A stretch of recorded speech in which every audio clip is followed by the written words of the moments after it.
Very kind words. Thank you for the introduction. And Rod, I can't thank you enough for including me here. Thank you all for sticking it out. And I cannot imagine a bigger contrast to the future, some macro data and proteomics discussions we just heard, thanks to Dr. Price, compared to the very pedestrian thoughts about the sacrum. In terms of disclosures, I have no control of my slides right now, so I will use this here. I have no conflicts that I'm aware of to report. In terms of the sacrum, it, to me, has an almost mythological perspective. It's not coincidentally, perhaps, a cross-sectionally shaped structure that may or may not harbor our soul in a way, as it is foundationally so important to our overall alignment. It reflects our collagen structure and our musculoskeletal health to an amazingly profound degree. And again, if we ignore it, such as this case that I've had the pleasure of taking care of, it literally will poke through the skin and cause almost unsolvable misery to its bearer. And you can only infer what this patient's poor status and life expectancy was. So one of the hallmarks of the sacrum is that, and this is why I'm talking about the mythological aspect of it, is it is so often that it's just overlooked and simply forgotten. And here we are talking about gene sequencing and how we can unlock the mysteries of our transcription factors, and we're failing our patients frequently. And this is an accusation that I target myself with. And this is probably the single biggest learning point of this talk, is we're just forgetting the basics in terms of listening to patients like Mark earlier today, and then looking at what may trouble them. And this is the nightmare of all of those doctors who are trying to create cookbook medicine and algorithms for back pain management, when you see two real-life examples, top and bottom, have just been basically ignored because they were subjected to cookbook medicine. So when we evaluate a sacrum in terms of a neoplastic condition, we obviously want to look at it in a very structured fashion. And again, having the teamwork concept is absolutely important after you've gathered the necessary data points. One of the simple and most neglected factors is the evaluation of the lower sacral nerve roots, which is, yes, the infamous rectal examination, which from medical school on is not taught properly. And again, I cannot tell you how many times I put my red pen through a medical student evaluation when they said rectal exam normal. There's no such thing as that. These are the four components that we should all teach and insist on, especially when we have a patient where we are suspicious of the lower sacral roots not functioning right. The pelvis X-ray in its traditional form is classic for missing the sacral lesions due to the inclination angle, and again, a simple en face look or a sacrum lateral view, if you don't have advanced imaging available or don't want to invest in it, is a simple alternative. And of course, the CT scan with reformats is the most definitive image to try to find a pathology. Neuroimaging is obviously very key and can identify, for instance, stress fractures or neoplasia very early, but it's obviously a far more expensive test. So uncovering the occult is so important. And again, here you see a long-standing epidemoma. Larry has shown a very nice statistic from MD Anderson, where roughly about 20% of metastatic spine tumor lesions found their way into the sacrum. And again, sadly, in primary osseous lesions is about 5 to 10% of cases. These are ultimately challenging cases. The concerns are multifold in terms of when we encounter these patients, and they literally hit every one of these aspects: biomechanics, neurology, vascular, integumentary, and systemic illnesses.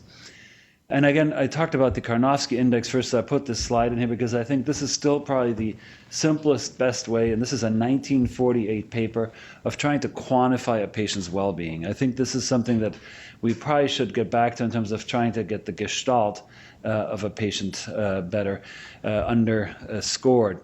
In Dallas, a chief resident of mine was George Sierney, the late George Sierney, who came up with a very simple trifold thing. And again, as an orthopedic surgeon, I confess to being a simpleton. I think that this is still something that we are underutilizing, and that is the risk assessment of patients. And Larry Rines was so eloquent in terms of describing the importance of this. We have a normal patient, we have a compromised patient, I'm sorry for the misspelling here, and then we have a severely compromised patient who is systemically ill. And again, this trifecta has been shown to be very important for a variety of orthopedic procedures procedures. And the simple trifecta differentiation of our patients could guide us a lot better than what we're doing right now in terms of what we're actually trying to accomplish. And yes, there are way better decision-making models now which use the 1948 Karnofsky Index and try to identify self-care and levels of consciousness factors in there. And this beautiful demonstration of the patient that Dr. Radiskuyan took care of earlier is just really important here, because he had a patient who was fully conscious and he was really able to participate in everything. And right there, you're in a top tertiary area of a optimum care delivery model where basically palliative care does not take a major role. Now, talking about the pelvis specifically, I've been fascinated by the structure. As I identified in my opening statements about this being like a soul of ourselves, the sacral ala are in a way the wings of our life. And while we always think of the wings of angels coming out of our shoulders, not necessarily in a motorcycle rider like this, the actual wings of life come out of the sides of our vertebral bodies, and they're actually very hollow structures, leading to a very high likelihood of collapse if there is an impairment, mechanically speaking. So these wings of life can fail us very easily. If we look at CT scans more discriminatingly in the future, we can see how hollow they are de facto. There's not a really solid bony structure that holds our spinal column connected to our pelvic wing. It's pretty amazing, and yet again, it's pretty amazing how many patients with mundane back pain actually have sacral stress fractures, and we as surgeons, such as seen in the case on the bottom right-hand side, can contribute to that by doing instrumented fusions on these patients, which puts a much higher stress transfer on these hollow, marrow fat-containing structures. Of course, we would not be able to function without having strong ligaments that support our pelvis and create this famous circle that then kind of defers stresses mechanically and diverts the spinal column stresses into the pelvic wings and from there into our hip joints. So without these ligaments, this all would fall apart. Ultimately, the sacrum also protects our neural elements, and with that, yet again, look at the sacral ala being so hollow here. There's a very well delineated component of the sacral roots, and then again the sympathetic and the parasympathetic plexus in front of the sacrum, which modulate sexual function, bowel and bladder control, and also in terms of S1 motor function. If we look at outcome studies, ladies and gentlemen, of patients and what matters to them, functioning bowel bladder, having sexual function, and some motor function or ambulatory function are on the very top of their well-being demands of life. It is really remarkable how much this affects our sense of well-being. And as we will talk, and Dr. Pat is going to do a sacrectomy with us later, we can see how we can try to preserve sacral roots. But as we're talking about doing sacral reconstructions, we do need to have very honest discussions with our patients as to possible long-term impairments. This is unfortunately something that in our field has not been well classified, and as you probably gathered, I am a fan of scales, and sadly this is again something that we have very relatively undifferentiated kind of quantification systems. There's still not a single good sexual function scale that, for instance, from our spinal cord injury world we can translate for our patients. Now to the surgical part, again, surgical stabilization for the longest time in the history of our specialties have been really very kind of jerry-rigged and not well thought through. And again, part of it is because we did not have a very good concept of what we're actually resecting. To condense what Dr. Ryan said earlier, we have intralesional, marginal, or wide resections. The latter is mainly something that we'll use for the rare primary bone tumors. Intralesional is what we mainly use for metastatic diseases. And again, in terms of technique, we have a variety of techniques from percutaneous to very extensive anterior-posterior resections. The demands on pelvic fixation are profound, and again, these are these kind of constructs that I grew up with, and they try to create this inverted kind of a T-shaped mechanical reconstruction of our lumbopelvic junction, a mechanically amazing feature just in terms of our construct. And these are the kind of aberrations that we frequently came with, and we just the other day removed one of these implants on a patient and revised a patient with such a very unstable construct. One thing that has emerged recently, which is interesting, is sacroplasties, meaning the injection of bone cement into this hollow part of the sacrum. And I'm standing here in front of you, and I still don't know what to think of this. I know that it's very popular amongst interventionalists. I have seen a couple of studies about it now, and I've not even bothered listing them for you because the literature is in its infancy. I'm highly suspicious that this actually can do anything really profound, but maybe I will be wrong. I just want to point this out for completeness' sake. The problem with not having a stable foundation for the ala once patients are compromised is really that of a lack of footing. And again, you can see this in this kind of a construct. If you don't have an adequate footing for your spine, it is probably going to fall apart if you overload it. So the only option would be to treat this non-operatively if this crane were a patient is to keep the patient at bed rest for about 3 months. And that for cancer patients is not a very suitable solution due to a variety of comorbidities. And we'll mention the name of the famous German pathologist, Rudolf Virchow. Patients with tumor disease really do have to mobilize to be healthy. So we need a stable anchoring such as this crane to try to function better. And Thomas Schildhauer is the professor and chairman of the University of Bochum, and he's really the godfather of this technique. He described this technique in the late 1990s and very scientifically approached this. You can see him doing his investigations in one of the local mines in Bochum, Germany. We're proud to have his resident, Dr. Fizan, here with us for a year to do research. And he, again, very methodologically looked at how to place these screws, and the mechanics and anatomy of it were very clearly spelled out. And he's had a number of publications on this, and he's probably the most published author in this arena in the world. He also showed how stable these constructs are. This is a comparison of a traditional orthopedic construct on the bottom and the advanced lumbar and iliac screw fixation on the top. This has been mainly used for fracture fixation, and this is, again, where the mainstay from my experience derived from. And you can see him here. He'll be at the One Spine course in the near future again, and you can also see him on our YouTube channel. He's also showed us how to use our conventional radiographs. Excuse me for a second.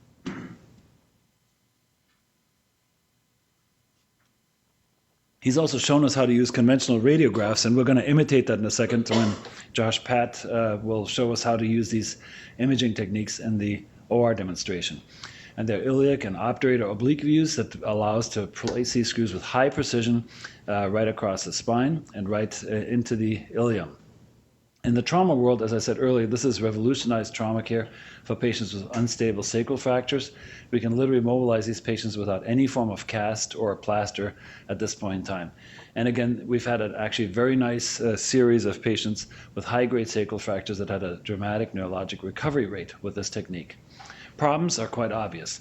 The only muscle that separates our posterior integument from the sacrum is the multifidus, and that can be a very thin atrophic muscle. Infections in this area can be an absolute catastrophe and lead to very complex gluteal muscle flaps, not to be engendered. Hardware-related complications can be very profound, and again, we found a significant number of patients having breakages of their rods in the early stages and hardware loosening because we did not, in our trauma population, perform fusions. Raising again the question of should we routinely fuse these patients, which is what Josh and Larry, as well as Ehud Mendel, told us later. The other factor is that we had to become artists at trying to put our screws into a really low profile pattern into the lumbosacral junction to replicate the magical biomechanics that nature had given us. So this avoiding screw prominence was one of those key learning points to avoid soft tissue problems.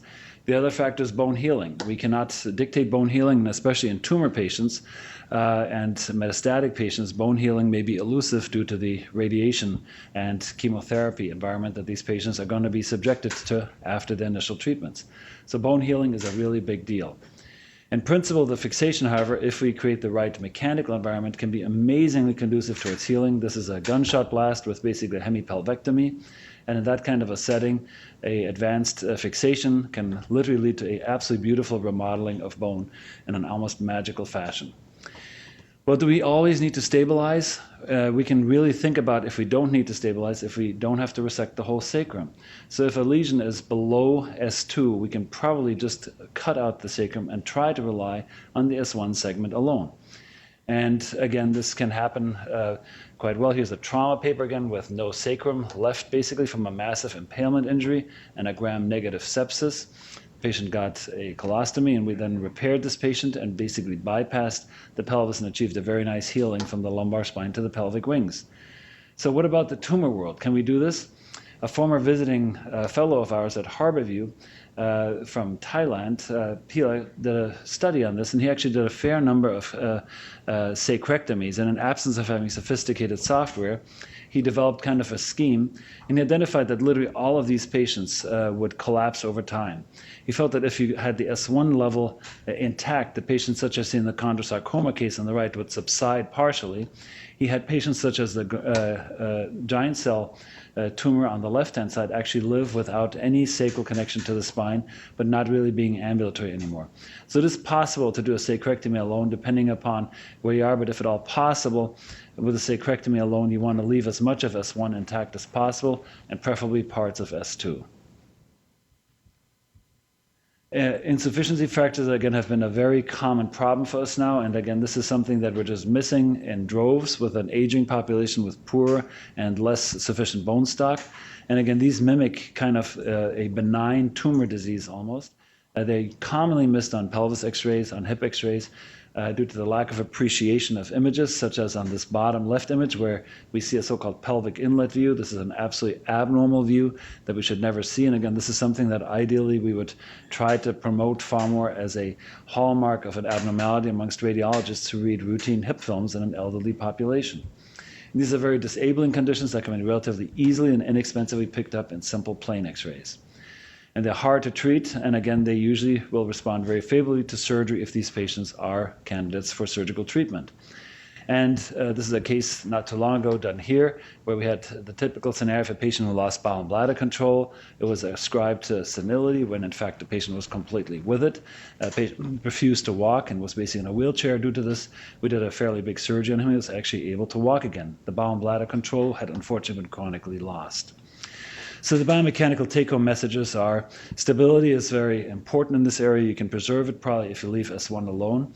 Invasiveness is, however, significant, so this is a big problem in terms of decision-making. More recently, Chinese colleagues in Shanghai did a very nice replication of the Schildhauer studies, and they basically compared a number of constructs, and they found that a dual rod construct with a crossbar is by far the best. They also confirmed Dr. Schildhauer's original trajectory of screw placement as being the biomechanically ideal version. The surgical principles are basically to establish a crossbar on which the L5 vertebra can sit, and then have polysegmental fixation with quad rods, meaning 4-rod constructs. And this is a case and example, and with this I'll close. So we have time for the labs. This is a 52-year-old female. She came with a metastatic hypernephroma. She had a pathologic fracture of the sacrum, and she was so painful that she could not even sit anymore. She had to basically lay on her belly and conduct life in her belly. After an extensive discussion, without going through all the imaging studies, we talked to her about a partial sacrectomy under a nerve root preserving approach with embolization, and we reconstructed her with a cage, cement, under a full nerve root preservation. In full disclosure, she had to have a Foley bag, but she was continent of her feces, and she had full ambulatory capacity after this. So these kind of constructs can be performed through a single incision on the back, and she's still alive at this point in time. In conclusion, the sacrum is again a keystone of our lumbosacral junction, and an amazing and still not completely well understood structure, which is so easily forgotten. In the old Roman language, it was known as os innominatum, the not known or not named bone, because it's so easily forgotten. Frankly, I think it's at the core of our musculoskeletal system for a reason. We should really be far more aware of it. It should become far more part of a routine evaluation, both in terms of radiographic screening tools as well as clinical evaluation principles, since it is in 1 of 5 metastatic patients a target of metastatic dissemination. Unfortunately, treatment is still pretty complex, and the decision-making is less than straightforward.